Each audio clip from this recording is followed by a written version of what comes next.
step on it. Anti-malarial sprayer. Yes. Wow. There were a lot of anti-malaria sprayer.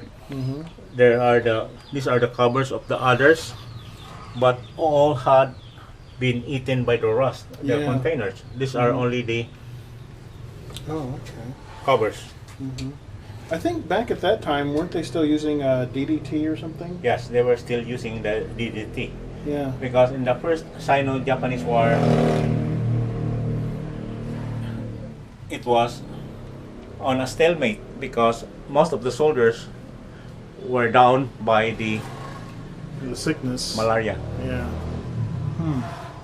Wow.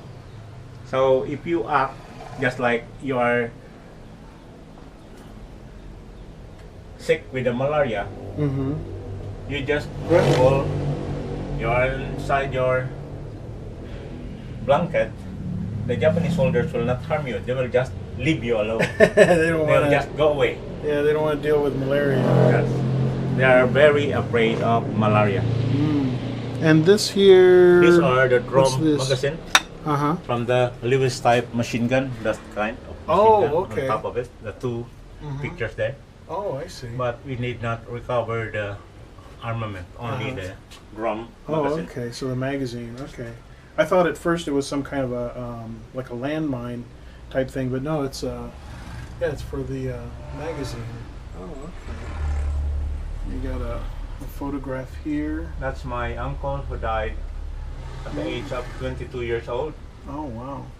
He graduated in the University of the Philippines in March 1941, and they were not allowed to go home.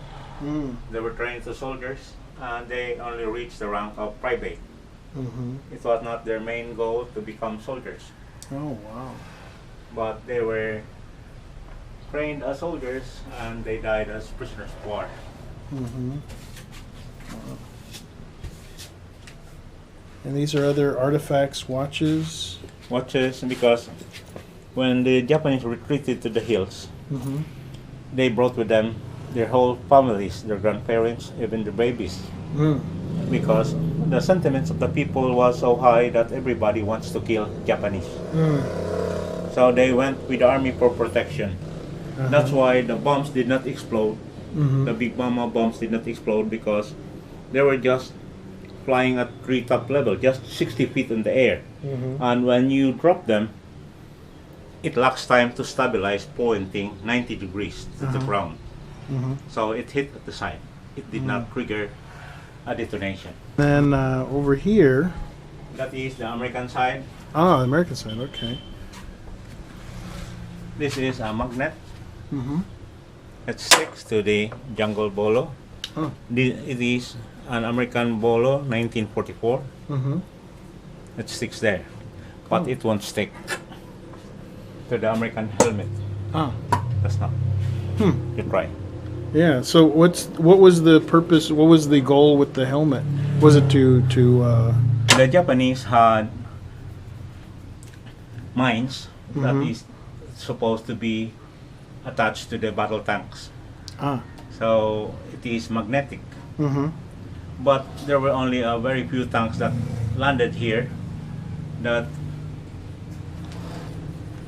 when there are no tanks, they just throw them to a crowd of soldiers. When it hit, it sticks to the helmet. All your soldiers does not have any head. Oh boy. If it sticks to the rifle, all your soldiers are cut in half. Oh, okay. Due to the explosion. Oh, wow. So they were making the American helmet with a titanium. Titanium. Oh, so it says it's not It's not magnetic. magnetic. Wow. So it won't. It is very demoralizing to see your men without the head. Yeah. So in one way, you could almost say that as the war went on, it was almost a battle of engineering, of tactics and counter tactics. That really engineering took a big role in not only how to launch the planes, the type of helmets to wear. It's not engineering, it's technology. Yeah, as the technology Because grew. this one is an old transistor. Oh, wow.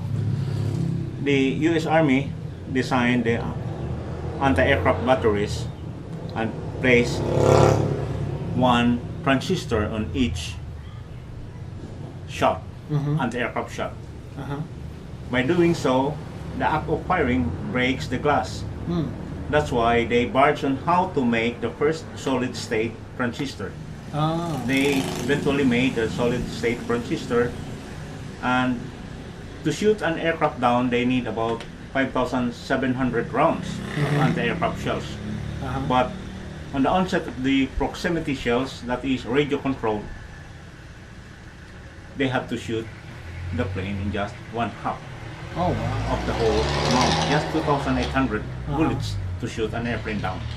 But before the onset of this, because it's just like an antenna, that as you shoot at the plane, even if it does not hit the plane, it can sense that I am near an object, so I must explode. The shrapnel hits the crew or the pilot, making the plane fall. Wow, so that was kind of one of the driving motives for getting the solid-state transistor. But the Germans had the best anti-aircraft, the Pum Pum, 88s. But their shots were all predetermined to explode at this height, 1 kilometer, 1.5, 2 kilometers, 2.5, 3 kilometers, 3.5 until 5 kilometers up.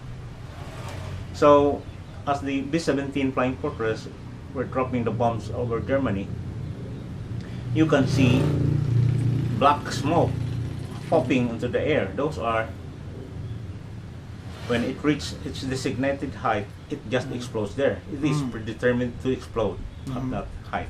Oh, okay. Even if it is just 1 inch from the skin of the plane, it does not explode because it did not hit the plane. But the proximity shells, the antenna connects it and makes it explode, and it has only a very short battery life, just like the tracer bullets that as it hits the target, it is already, the tracer is already dissipated. Right. And have you lived here in Dumaguete all your life? All my life. Yeah. The farthest place I had been was only Manila. Never been out of the Philippines. Wow, so you know this place really well. Yes. Wow. We have 7,100 islands. Wow. Man. Well, I really want to thank you for showing us around, and I noticed out on the grounds there's even more. There's like a Jeep and different things, and Yes. and when people get a chance to see the video, they can come out and meet you in person and get a firsthand tour of the area. But yeah, that's great. Okay, well, I really want to thank you. Thank you. Yeah, appreciate it. And that is the World War II Museum here in, again, Dumaguete. Just come up from the Robinson's Mall, up the main road. As you get probably maybe 3 kilometers or so up, just right before you get to the actual Valencia town center, you'll see it on the right-hand side. Station. Yeah, right before the gasoline station. And you'll see it here on the right-hand side. So hope you enjoyed, and if you have any comments as far as some of the things covered about World War II, feel free to comment about that. And I'll see you guys later. Bye-bye. This is where I was young. Oh. To the polling, because